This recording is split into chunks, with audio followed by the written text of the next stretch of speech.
পাঙাশ মাছ বালা না, পাঙাশ মাছ খাইতে গন্ধ করে। মুই কইমু আমনে পাঙাশ মাছ রান্না করতে পারেন না। পাঙাশ মাছ আনতে পারলে এই মাছ অনেক টেস্ট, আর এটা এরকম করে ভুনা করলে তো আরো বেশি মজা।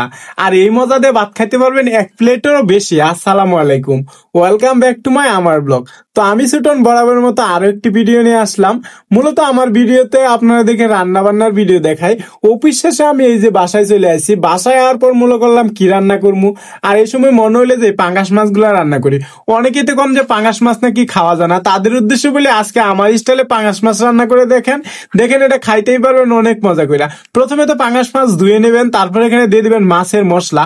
এটা মুদির দোকান থেকে যে কোনো দোকান থেকে নিয়ে আসবেন। তারপর দিয়ে দিবেন ধনিয়ার গুঁড়া, যত রকমের মশলা পাবেন সব মশলা পাঙ্গাস মাছের উপর দিয়ে দিবেন। তারপর দিয়ে দিবেন লবণ, আর লবণ দেওয়া শেষ হয়ে গেলে মূলত এনে একটু সরিষার তেল দিয়ে দিবেন। সরিষার তেল দেওয়ার কারণ হলো এই মাছটা যেন গন্ধ না করে তার জন্য। তারপর ভালো করে এই মাছটারে মাইকা নেবেন, আর দিয়ে সুন্দর করে একটা ডল্লা ডল্লা মাইকা নেবেন। ডল্লা ডল্লা মাহার মধ্যে কিন্তু এটা এক্সেস গ্রান বাড়ায় যাবো, মানে এই মাছের যে একটা আলাদা গ্রান আছে সেই মশলার গ্রানটা বাড়ায় যাবো। এদিকে কিন্তু আমার মশলা মাখামাখি শেষ হয়ে গেছে। এবার এগুলোর মাজ্জা নেওয়ার পালা। বাজ্জা নেওয়ার ক্ষেত্রে একটা কড়াই দিয়ে দিব, আর কড়াইয়ের মধ্যে দিয়ে দিব সোয়াবিন তেল। সোয়াবিন তেল ছিল না, মানে বেশি তেল ছিল, যার কারণে এই তেলের মধ্যেই ভাজমু। একটু কিটটামি করতেছি আর কি, আর কিছু না। তো তারপর দিয়ে তুমি এই মাছগুলো, আর মাছগুলো একে একে সবগুলো দেওয়া শেষ হয়ে গেলে এপাশ আর ওপাশ একটু উল্টা পাল্টা করে ভাজা নিতে হইব, সুন্দর করে ভাজা নিতে হইব। ভাজাভাজি শেষ হয়ে গেলে কিন্তু রান্না বান্না শেষ হয়ে যাবো না। তো এই ভাজা মাছ দিয়ে কিন্তু আপনি এক প্লেট আনাসে ভাত খাইয়া নিতে পারবেন। তারপরে এই ভাজা মাছগুলো উড়ায় রাখবেন, উড়ায় রেখে তারপর কড়াইয়ের মধ্যে দিয়ে দিবেন পেঁয়াজ। একটা পেঁয়াজ দেওয়ার পর দিয়ে দিবেন হুডা হুডা তেল, আর হুডা হুডা তেল দেওয়ার পর এই মরিচ গুলা পেঁয়াজ গুলা একটু লাল লাল করে ভাজা হয়ে গেলে তারপরে দিয়ে দিবেন পানি। আর পানি দেওয়া শেষ হয়ে গেলে এখানে দিয়ে দিতে হবে সব রকমের মশলা, লাল মরিচের গুঁড়া, হলুদ, আর দিয়ে দিব লবণ। তারপর একটু দিয়ে দিব জিরা গুঁড়া, পাউডার গুঁড়া, আর ধনিয়ার গুঁড়া। সব গুঁড়া দেওয়া শেষ হয়ে গেলে চামচ দিয়ে লাড়তেই থাকবেন। লাড়ি শেষ। এবার একটা ঢাকনা দিয়ে ঢাকিয়ে দিবেন।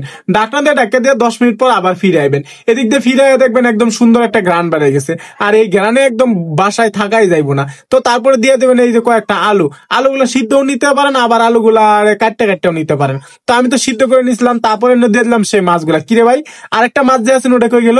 মাছ তো ভাজলাম 4টা, মাছ হয়ে গেল 3টা, মানে একটা রাইখা দিছি, ওটা আমি একটু হুদা খাই আমি লেগে আর কি। তারপর আবার ঢাকনা দিয়ে ঢাকা দিবেন, 10 মিনিট পর আবার ফিরে আইবেন। 20 মিনিট গেল, 20 মিনিটের মধ্যে কিন্তু রান্না হয়ে যাবো। কিন্তু আপনি যদি ভালো করে রান্না করতে পারেন তাহলে 20 মিনিটের বেশি রান্না করা লাগবে। মানে কষানো শেষ হয়ে গেলে পানি দিয়ে দিতে হইব, আর পানি দেওয়া শেষ হয়ে গেলে ঝোল দেখা যাবে। আর এটা ডাইনে ছেড়ে নিবেন, নাড়াচাড়া শেষ। এবার ঢাকনা দিয়ে ঢাকা দিবেন। ঢাকনা দিয়ে ঢাকা তারপর আবার 20 মিনিট পরে আইবেন। 20 আর 20 কত হইলো? 40 মিনিট আমার রান্না ডান। তো রান্না হয়ে গেছে, দেখতে পাচ্ছেন এটা ঝোল মাখা হয়ে গেছে। তো এই যে দেখতে পাচ্ছেন মাছ আর আলু দিয়ে খুব কম্বিনেশনে একটা, মানে ঝাল মশলা দিয়ে একটা ইয়ামি টাইপের রান্না হয়ে গেছে। তো এই রান্না হয়ে গেলে তারপর মূলত এই রান্না নামায় নিবেন। মূলত কয়ে এসেছিলাম না, মূলত তাও আজকের রেসিপি দায় করছে। মূলত এনে আপনাদের অনেক সমস্যা, যার কারণে মূলত আর কয়ে চাইতেছি না। এদিক দিয়ে আমার রান্না বান্না সেটি স্টাইলিং করে বাড়ি নিয়ে এলাম। আর বাড়ির মধ্যে পর্যাপ্ত পরিমাণে তরকারি, মানে এই সালুনটা নিয়ে নিব। আমাদের শেরপুর অঞ্চলের বাসায় কিন্তু এই তরকারিটা সালুন বলা হয়, আর আমরা তরকারি মাঠে যে হয় ওইগুলা রেখই। তো এটা ছিল আমার আজকে ফাইনাল লুক খাবারের। এবার তো আমার খাইতে হইব, কারণ শীতে মানে খাওয়ার জন্য আমার খুব খারাপ লাগতেছে। তো এদিক দিয়ে ভাত বাইরে নিছি, আর ভাতের সাথে একটু লয়ে নিছি এই পাঙ্গাস মাছ। আর এটা তো এই যে পাঙ্গাস মাছের ঝুল আর লেবু দিয়ে বেকসার দিয়ে সম্বর করে মাইকা, তারপর বাইটে এই যে পাঙ্গাস মাছ খাইবাম, মানে বাইটে মানে লঙ্কার বাইটে পাঙ্গাস মাছ নিমু আর ভাত নিয়ে নিমু। তো এদিক দিয়ে তো আমার খাওয়া দাওয়া শুরু হয়ে গেছে, আর আপনারা এখনো দেখে আসতেছেন। আপনারা জলদি করে যান আর এরকম করে একটা রেসিপি বানান আর খাওয়া দাওয়া শেষ করেন। তো আমি ঘুমাই মুহেন, সবাই ভালো থাকবেন, সুস্থ থাকবেন। এইটার ভিডিওর মতো এখানেই শেষ করছি।